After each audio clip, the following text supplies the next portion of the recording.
पृथ्वीवर स्वर्गाच्या अनेक संकल्पना आहेत आणि त्या संकल्पनांचा अनुभव बस्तरमध्ये घेता येऊ शकतो.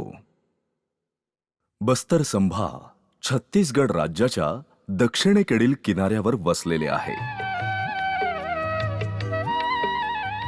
बस्तरच्या परंपरेची रंगीबिरंगी गोष्ट नेहमीच पर्यटनाला आकर्षित करते. साल आणि सागाचे घनदाट जंगल, बाजारात आनंद देणारे आदिवासी जीवन, सुधारित शेती, पारंपरिक कपडे, माणसाला दिलासा देणारे लोकसंगीत आणि बस्तरच्या रहिवाशांचे सदैव हसरे चेहरे आपल्याला नेहमीच आकर्षित करीत राहतात.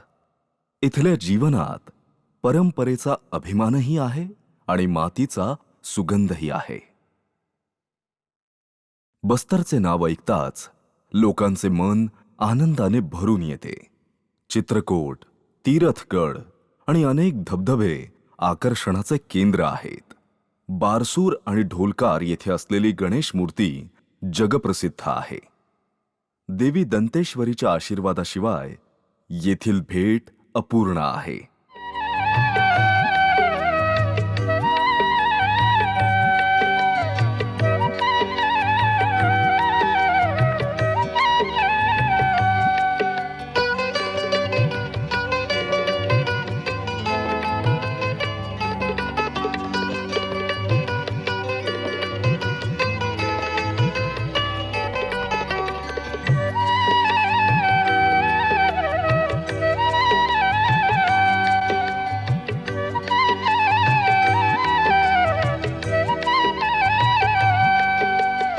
नमस्कार. इथली लोकसंस्कृती, परंपरा, धार्मिक पर्यटन, बस्तर हाट बाजार, कोंबड्यांची झुंज, घोटुल हे पर्यटनचे आकर्षण आहे जे भारतातील कोणत्याही पर्यटन स्थळावर आपल्याला दिसत नाही. छत्तीसगडचा भूभाग पुरातत्व, सांस्कृतिक आणि धार्मिक पर्यटनाच्या दृष्टीने अतिशय समृद्ध आहे. कांगेरची दरी असो, जगप्रसिद्ध चित्रकूट धबधबा असो की कूटमसरची लेणी जरी असली तरी निसर्ग सौंदर्याने भरलेले सुरमईचे जंगल, जनजातींचे गीत संगीत आणि गोटूल अशा परंपरेने भरलेले हे येथील मुख्य आकर्षण आहे. बस्तरला छत्तीसगडचा काश्मीर पण बोलला जातो. बस्तरचा हा प्रदेश आपलं नैसर्गिक सौंदर्य, सामाजिक सौहार्द आणि धार्मिक श्रद्धा यासाठी प्रसिद्ध आहे. जिथे धर्म म्हणजे देवी दंतेश्वरीवरील श्रद्धा. बस्तर जिल्हा मुख्यालय जगदलपूरपासून सुमारे 80 किलोमीटर अंतरावरती स्थित आहे. देवी दंतेश्वरीचे मूळ मंदिर दंतेवाडा जिल्ह्यात स्थापित आहे. देवी दंतेश्वरी ही बस्तरची कुलदेवी मानली जाते.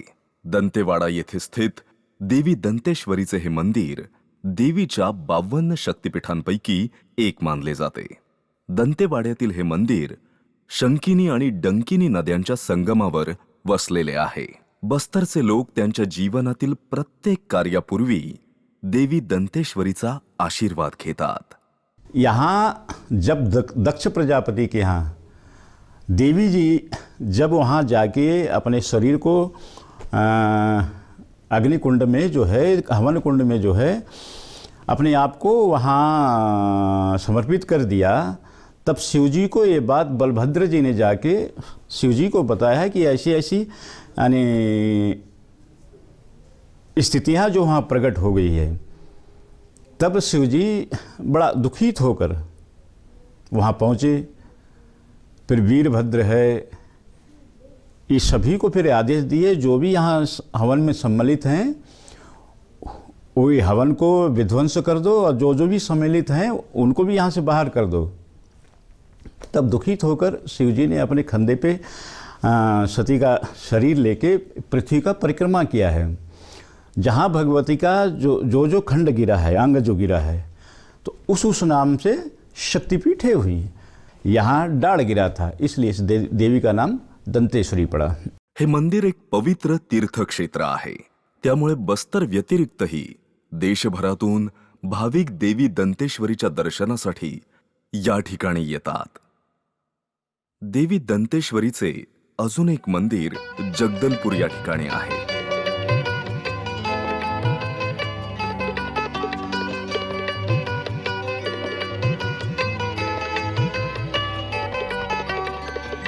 जो राजाओं के द्वारा जो मंदिर स्थापित है, जो रियासत काल समय से जहाँ राजा लोग जहाँ जहाँ जाते थे वहाँ राजधानी कौन सा वो मंदिर स्थापना करते। छोटे डोंगर भी दंतेश्वरी है, बड़े डोंगर में भी दंतेश्वरी है, दंतेवाड़ा में दंतेश्वरी है, जगदलपुर में भी मंदिर स्थापित किए हैं। 1890 में ये मंदिर बना हुआ है। पहले यहाँ पे मंदिर, पीछे मंदिर था, पुराना मंदिर, जिसमें कांस्य प्रतिमाएं, माता दंतेश्वरी, भैरव और दशभुजी का यहाँ पे मूर्ति स्थापित था। मंदिर स्थापना के पश्चात माँ सिंहवाहिनी जो विराजमान है उनकी स्थापना किया गया और नित्य महाराजा के द्वारा यहाँ पे आके पूजा किया जाता था। पहले लोग इतने दर्शन करने नहीं आते थे, समय पे खुलता था। अब भक्तों की संख्या बहुत बढ़ गई है। अब यहाँ पे नित्य माता के दर्शन के लिए लोग आते हैं। बाहर से बहुत दूर दूर से यहाँ पे लोग दर्शन के लिए, माता के दर्शन के लिए आते हैं और माँ की कृपा से उनका सब मनोकामना पूर्ण होता है।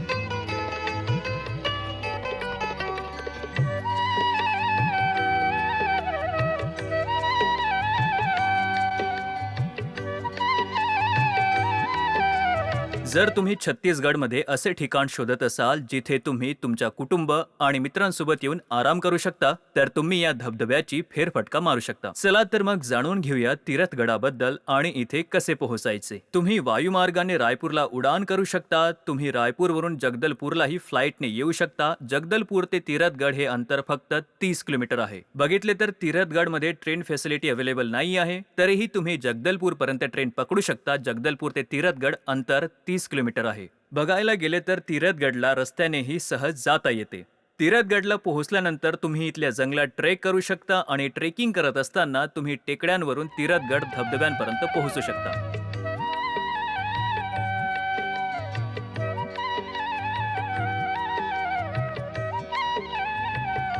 आणि आम्ही तीरथगडच्या सुखद प्रवासाला निघालो.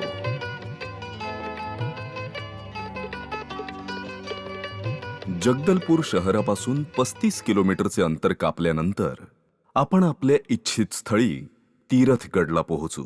हा प्रवास खूपच आरामदायी असेल याची खात्री इथले पक्के आणि रुंद रस्ते आपल्याला देत असतात. वाटेवर भेटणारी छोटी गावे परंपरा दाखवत आहेत, तर मोठी गावे आधुनिकता दाखवत आहेत. निळे आकाश आणि हिरवाईने नटलेली ही भातशेती खरोखरच मनमोहक आहे.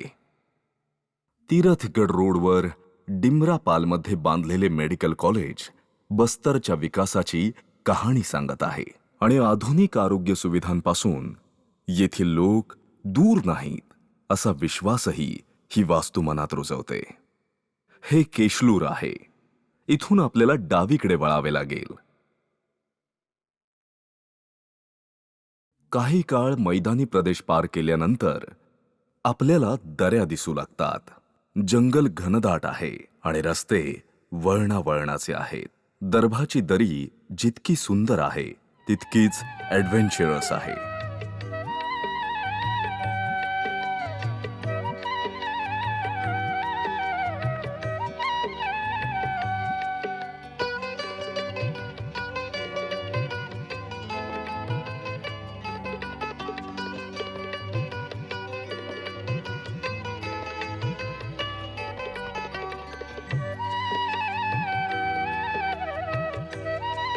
तीरथगड धबधब्याची निर्मिती कांगेर नदी, मुंगा नदी आणि बहार नदीने बनलेली आहे, जी मैदानी जागेवरून जाते. 300 फूट उंच तीरथगड चंद्रकाळ शिडीवर, ज्यामुळे खडकांवर सुंदर धबधबा तयार केला आहे.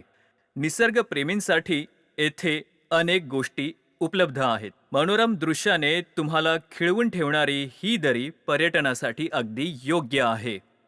जगदलपूरपासून 35 किलोमीटर अंतरावर हा एक सुंदर धबधबा आहे जो पर्यटकांना भुरळ घालतो.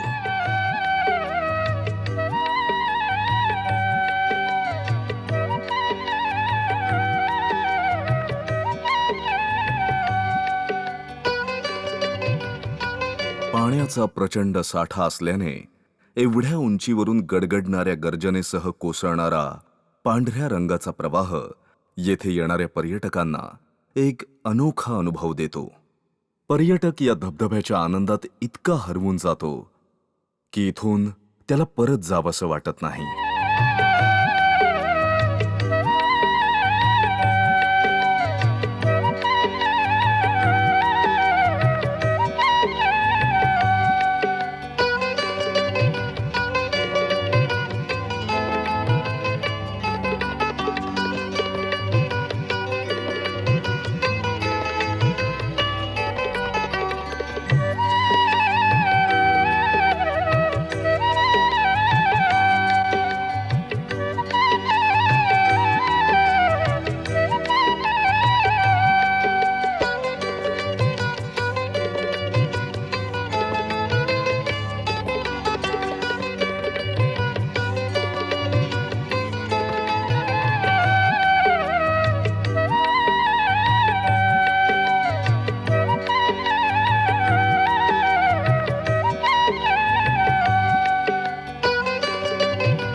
जगदलपूरहून सुकमाकडे जाणाऱ्या मुख्य रस्त्यापासून काही अंतरावर तीरथगड जलप्रपात आहे.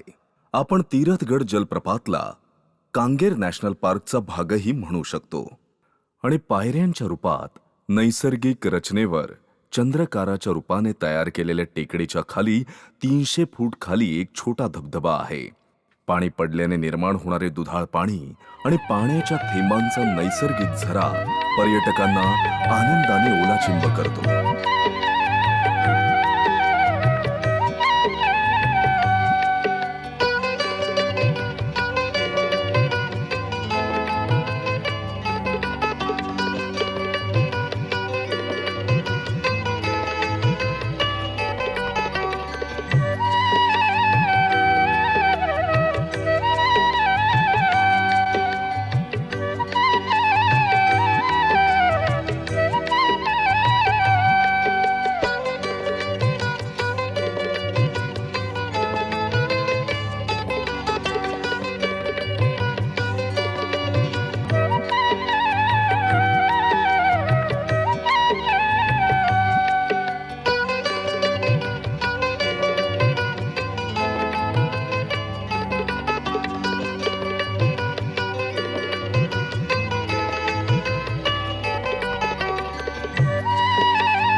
या ठिकाणी तुम्ही तुमच्या कुटुंबासह येऊ शकता आणि तुमच्या धक्काधक्कीच्या जीवनातील थकवा दूर करू शकता.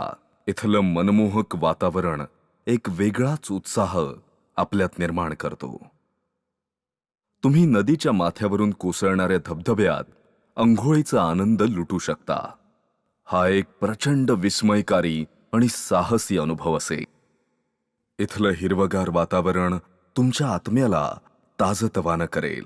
त्याशिवाय फोटोग्राफीसाठी सुद्धा हे एक योग्य ठिकाण आहे, जिथे तुम्ही तुमचे अविस्मरणीय क्षण कायमचे कॅप्चर करू शकता.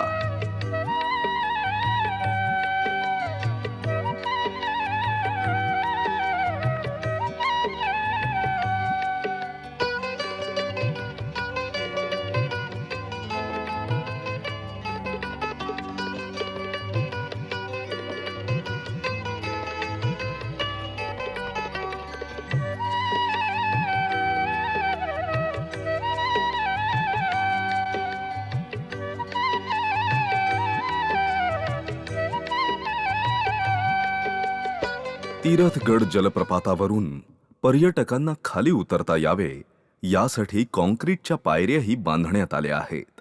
या धबधब्याच्या उंचीकडे पाहिल्यावरच याचं सौंदर्य हळूहळू भुरळ घालू लागतं. चकचकीत खडकांचे हे असे जग आहे ज्याचा प्रत्येक भाग निसर्गाने स्वतः सजवला आहे.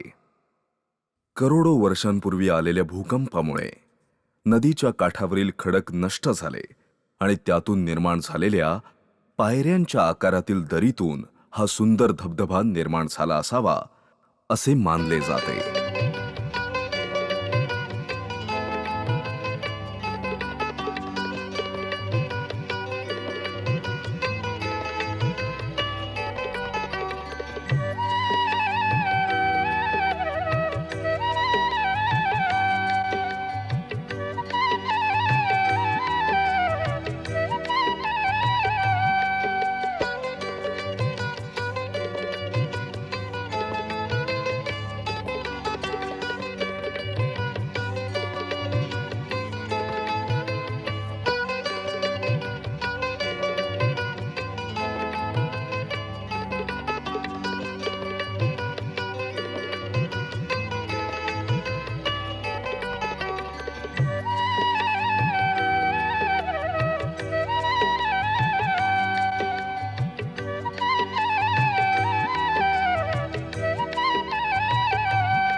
तीरथगढ़ का जो क्षेत्र है वो नैसर्गिक सुंदरता के लिए तो जग प्रसिद्ध है ही, साथ ही साथ जब हम इस क्षेत्र में जाते हैं तो हमको इसके बनने के, आखिर तीरथगढ़ वाटरफॉल बना कैसे, इसके बारे में भी हमको जानकारी मिलती है. आप जब तीरथगढ़ वाटरफॉल में जब जाते हैं तो आपको ये जान के सुखद आश्चर्य होगा कि ये जो तीरथगढ़ वाटरफॉल है, ये जो इलाका है, पूरा का पूरा जो क्षेत्र है, वो करीब 11 करोड़ साल पहले यहाँ एक डिपोजिशनल बेसिन, या हम कहें यहाँ पानी हुआ करता था, और इस क्षेत्र में शेलो वाटर डिपोजिशनल कंडीशन थी. और इसको यदि आपको देखना है तो जब तीरथगढ़ में आप आएंगे तो जैसे ही आप तीरथगढ़ वाटरफॉल की तरफ पहले स्टेप में बढ़ते हैं, उसके पहले आपको तरंगनुमा संरचनाएं दिखती हैं जो कि ये बताती हैं कि यहाँ कभी जलमग्न ये क्षेत्र हुआ करता था और वो उसका किनारा था. और जैसे ही आप और नीचे जब बहुत सारी स्टेप्स को आप पार करते हुए पहले, फिर दूसरे और फिर तीसरे, जब आप वाटरफॉल को जब क्रॉस करके आप जाते हैं डाउन स्ट्रीम डायरेक्शन में और आगे आप निकलते हैं तो आपको वहाँ नज़र आता है कि वहाँ मैग्मा नीचे से, ज़मीन के अंदर से मैग्मा का इंट्रूजन हुआ था, और उस मैग्मा ने आसपास की जो शिलाएँ हैं, चट्टानें हैं, उनको काफ़ी धक्का दिया था. और इसके धक्का देने की वजह से, उसको उठाने की वजह से वहाँ बहुत सारे दरारें पड़ गई थी, और इन दरारों में कि धीरे धीरे उसमें पानी भी बहने लगा और वो टूट फूट होने लगी, और वहाँ वाटरफॉल बन गया. और ये वाटरफॉल जो है वो आज रिसीड कर रहा है, वो धीरे धीरे क्या हो रहा है, पीछे जा रहा है. तो यहाँ आप जब जाके देखेंगे तो आपको यहाँ बहुत सारे ऐसे फीचर्स नज़र आते हैं जिसमें वाटरफॉल के बनने के सारे इंडिकेशंस हमको नज़र आते हैं. हम फोर्सेस की एनालिसिस भी कर सकते हैं.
बस्तरचा हा परिसर विशेषतः त्याच्या नैसर्गिक सौंदर्यासाठी ओळखला जातो आणि इथले नैसर्गिक सौंदर्य अतिशय सुंदर आहे आणि गजबजलेल्या जगापासून मुक्तपणे एकांतात काही काळ घालवण्यासाठी इथले वातावरण अतिशय योग्य आहे. इथे काही दिवस मुक्काम केल्यास या ठिकाणच्या निसर्ग सौंदर्याचा आस्वाद नक्कीच घेता येतो.